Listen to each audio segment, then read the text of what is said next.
Coucou les loulous, bienvenue à Chaque soir une histoire. Aujourd'hui, je vais vous raconter l'histoire de la petite poule rousse. Tu es d'accord mon chat? Oui, tu es d'accord? Il est d'accord. Il était une fois une petite poule rousse qui vivait dans sa petite maison toute seule.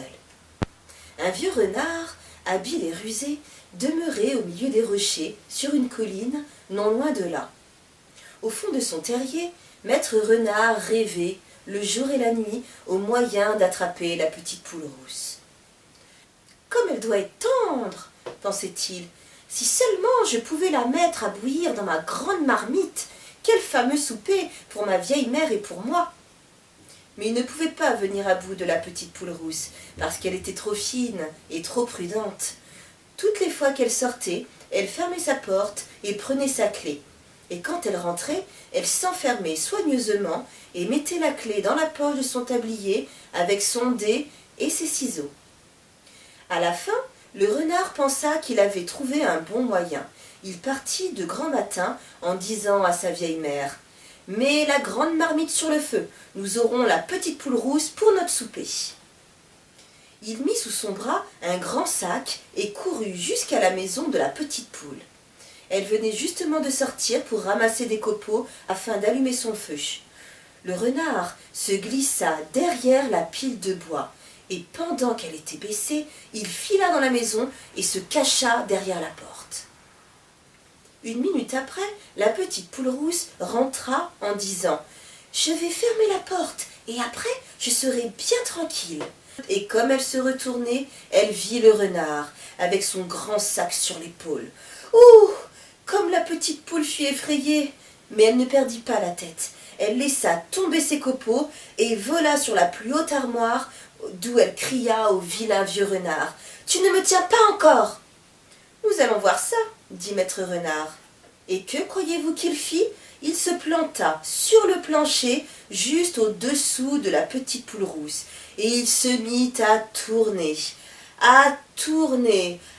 tourner après sa queue, tout en rond et de plus en plus vite, si bien que la pauvre petite poule en fut tellement étourdie qu'elle en perdit l'équilibre et tomba juste dans le grand sac que le renard avait posé tout ouvert à côté de lui. Il jeta le sac sur son épaule et partit pour sa caverne où la marmite bouillait sur le feu. Il lui fallait monter toute la colline et le chemin était long. La petite poule rousse ne savait d'abord pas où elle en était, tellement la tête lui tournait. Mais au bout d'un moment, elle reprit ses sens. Elle tira alors ses ciseaux de sa poche et clip! Elle fit un petit trou dans le sac et passa la tête en dehors. Quand elle fut à un endroit favorable, clip, clip! Elle fendit le sac, se glissa dehors, tout en tenant le fond du sac, et vite, vite, elle y fourra une grosse pierre.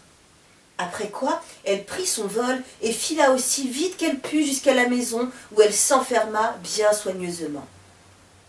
Le vieux renard continuait sa route, bien content avec la pierre dans le sac, et se disant « Comme cette petite poule rousse est lourde, je ne la croyais pas si grasse, elle va me faire un fameux souper. » Il arriva, assez fatigué, à la caverne, et dès que sa vieille mère le vit, elle lui cria « As-tu la petite poule rousse ?»« Oui, oui, dit-il, est-ce que l'eau est chaude ?»« Elle bout à gros bouillon, dit la vieille mère.